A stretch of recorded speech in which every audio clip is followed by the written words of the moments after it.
Hi, welcome to Chat Show. Today we're speaking with Phil Chillum, who's a DJ who has DJ'd at Dunkertons where we are today, alongside the likes of Gok1, Jeremy Healy, Seb Fontaine. Yeah, John Kelly. And Phil's going to tell us about his career in DJing. So, Phil, could you kick off by telling us about how you got into DJing in the first place? What inspired you? What brought you to where you are today? Yeah, sure. So I was in the military at the time. And whilst I was in the military, I'd been coming home for weekends and partying with pals, going to free parties. And some of my friends started DJing on vinyl. Okay. I looked at what they were doing and I thought, I quite fancy having a go at that myself. And once I did, that was it. I was hooked on it. And by the time I left the military in the early 90s, I was quite capable on the vinyl, and I started playing out. I started playing house music in about 94. And what were you using? Using the standard at the time, Technics 1210 decks. Yeah. And it's the only thing you could use really. Yeah. Although mixers were really basic back then, you didn't really have all the knobs and dials to change all the various bass and treble, etc. So you had to be a little bit more skillful in how you line things up. And once I started playing house, I started getting a lot of gigs around about Cheltenham and Gloucestershire. Okay. And that kind of snowballed. What venues were you playing at? Mostly at the Café Tabac. Is a small place on several floors in Cheltenham back in the early 90s. Okay. And that's where I cut my teeth and where I met a lot of other people and a lot of DJs that are still playing today. And I ended up playing at so many gigs and getting my name on so many posters that I would go out of town to play various gigs.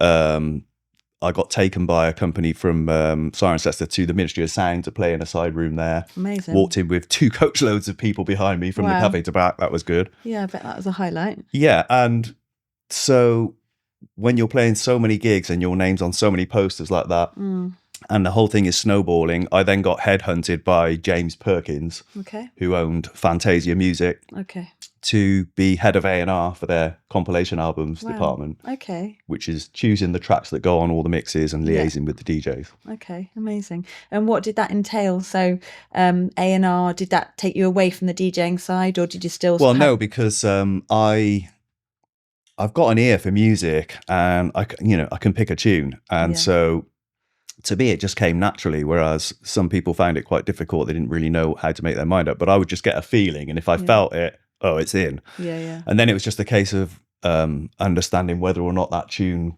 would be played by the DJ. Yeah. And most importantly, whether we could license it to go on the compilation album. Got you. And so I would pick all the tracks to go on the compilation album, but then the DJ might not want to play them all, or we might not be able to license them all. And the idea back then was for me to find tracks so early on that they hadn't been signed to major labels yet. And I was quite successful at that. So that's what I did at Fantazia. And then, of course, we went on to do, Fantazia returned to doing large parties, and I played in some pretty spectacular parties for them as well. Where did you go? So the biggest one was probably the G-MEX in Manchester. Okay. Where I played to 12,500 people in one room. Wow. Massive 140,000 watt sound system. That was exciting. And then... was that alongside some other people as well? Oh, God, a whole list of DJs from Paul van Dyk, Jeremy Healy, Alistair Whitehead. Carl Cox. It was just enormous names. And bands as well. Okay. I think they had 3 rooms, but the main room where I played was like 12,500 people in one room, which was pretty awesome. Yeah. And then... there's actually some footage around on YouTube, I think, of me being interviewed or certainly playing at the G-MEX. And then I think the next thing that stands out from back then, party-wise, for Fantazia was Fantazia 98 live in Ibiza at what at the time was the biggest nightclub in the world, which was Privilege. Okay. We had over 10,000 people in this nightclub on one night. I got interviewed for Rapture TV. That's available on YouTube at the moment. It's quite funny. And that was a really exciting thing. But those were just like sidelines really to why I actually went to Fantazia. They actually got me for my knowledge in music and the way I could feel a good tune. Okay. Now, obviously, I've been myself to some of the retrospective of house nights here at Dunkertons, and also seeing that you've DJ'd at local festa festival, Lakefest, Yeah. East Newcastle. What genres of music do you enjoy playing the most, and why? Mostly house. Yeah. And I'll play house, like funky house, tech house. I think the thing that stands out the most for me is it has to be uplifting. Yeah. So I don't like to play moody stuff or stuff that's too cool. As long as it's uplifting and it gets the crowd going, that's what I like. Yeah. And I always say it doesn't really matter what I want to play. Yeah. It's what the crowd want to hear. Yeah. That's the important bit. And as long as it's uplifting, they usually go with it. Yeah. I follow quite a few DJs on Instagram, and it must be an amazing feeling making the crowd feel fantastic. And because, you know, people have their ups and downs in life, don't they? Their challenges, and sometimes people just want to go out, have a night out, whether it's a festival or a night out, and let their hair down and just have fun. Yeah. And it must be such a good feeling seeing thousands of people just having a good time. Yeah, well, when you get a huge crowd reaction, that's like the ultimate thing for a DJ, really, Yeah, I because bet. it's honest and you can feel that it's Yeah, honest. it's pure satisfaction. It's Yeah, not and monetary. you're getting love from the crowd. It's Yeah. it's an amazing feeling. I bet.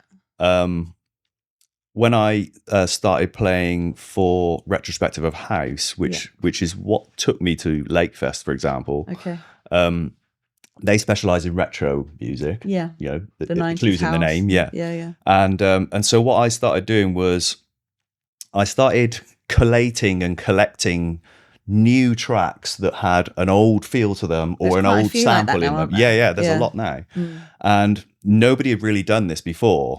But what I did was I compilated all of these tracks that had this old feeling or they had an old sample in them that gave you that feeling of back in the day, quote unquote. And I grouped them all together and I called it New Retro. Okay, nice. There's a genre already out now that sort of it does remakes of like 70s and 80s disco stuff called New Disco, and I thought, right, this is New Retro. And it was very successful at the Retrospective of House gigs. It always went down really, really well. Okay. So first record you ever bought, can you remember? Oh God. I can't remember who it was by. I was a very, very young boy at the time, and the track was titled Little Does She Know That I Know That She Knows. I think some of that might have been in brackets. Okay. It is very old, like I am. And what's your favourite track? Oh God. Do you have one? I don't think It doesn't have to I'm be not sure house.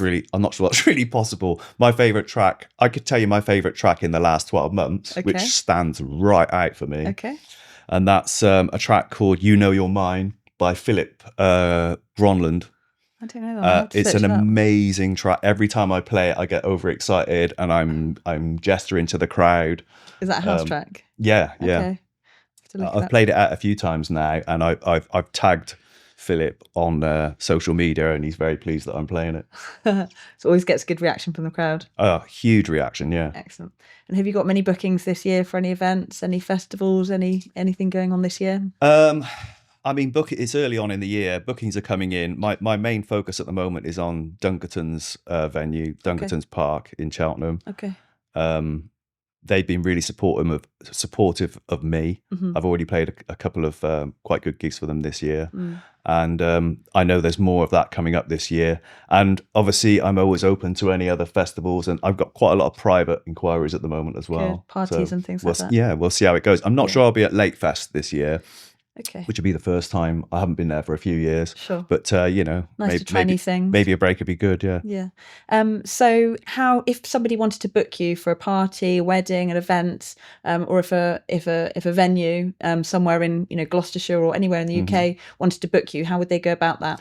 They can just find me on social media. Okay. So what's the best platform? I mean, I've got quite a large following on Facebook, Instagram. I'm on Instagram as at DJ Phil Chillum. I'm on Twitter now.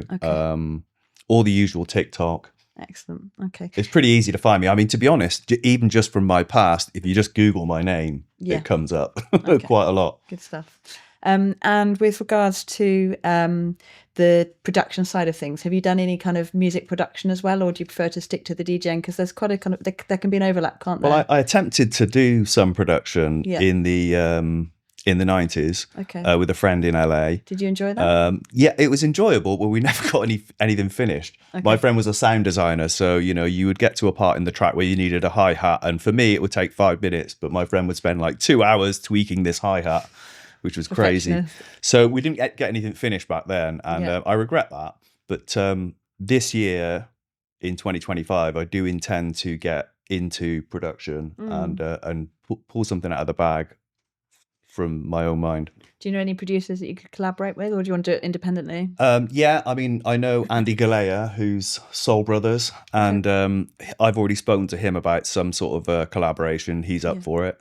And a few other people, local people in Cheltenham that have done a little bit of production. So we'll see how it goes. But I'm sure something will come out hopefully this year. Okay. Now, obviously, since you started out DJing versus today, technology has changed quite a bit. And I'd imagine you probably carried the big, vinyl cases and all of the kit around with you then. Yeah. Now it's sort of much more streamlined, isn't it? The gear that DJs use. Yeah. I mean, back as a vinyl DJ, everybody wants to carry your record bag into the gig so they get in free. And now it's just like everything on a USB and a pair of headphones. And so, it's changed dramatically. The difference between digital and vinyl is huge. Yeah. So for anybody starting out, so any young people who want to become a DJ now, what advice would you give them? What's the best way to sort of go about it? Well, if they're starting out now, they're going to be digital. Yeah. And I think the best bit of advice would be try and do it as manually as possible. Learn how to beat mix. In other words, put some tape on your decks over the bit that says the BPM and see if you can just find it by ear. Okay. And once you've mastered that, the sky's the limit. Okay. And in terms of the gear, where would you go? Where would you go looking for the gear? Well, I mean, there's dozens of places online where you can buy gear now. I mean, if you don't have much money, there's lots of it available secondhand on eBay. Really? Yeah, I've been to Bop in Bristol. I mean, so it's interesting that you say Bop DJ in Bristol. That's where I get almost all of my gear from. And I like that I can drive down to Bristol, not too far, go in and try the gear first. Yeah, cool see it firsthand. Yeah, and they're really helpful in Bop DJ. Obviously, it comes with a price tag, but you say you can buy, on the likes of eBay a lot cheaper. Yeah. When you enjoy your work as much as this, it's not really work. It's like a hobby. Yeah, exactly. Good. Well, we're very much looking forward to your next gig. I've seen you here before, and I'm sure I'll see you here again. Thank you so much for your time today. It's really nice to chat. You're welcome. And I'm sure we'll speak again soon. Thanks very much. Thanks very much for listening today, guys. We've been speaking with Phil Chillum, a DJ who you can find on Instagram at DJ Phil Chillum. He's also got links to his SoundCloud list of music that you can find on there as well. If you'd like to contact him to book any gigs, any venues, any festivals, then please do get in touch via Instagram. Thank you very much.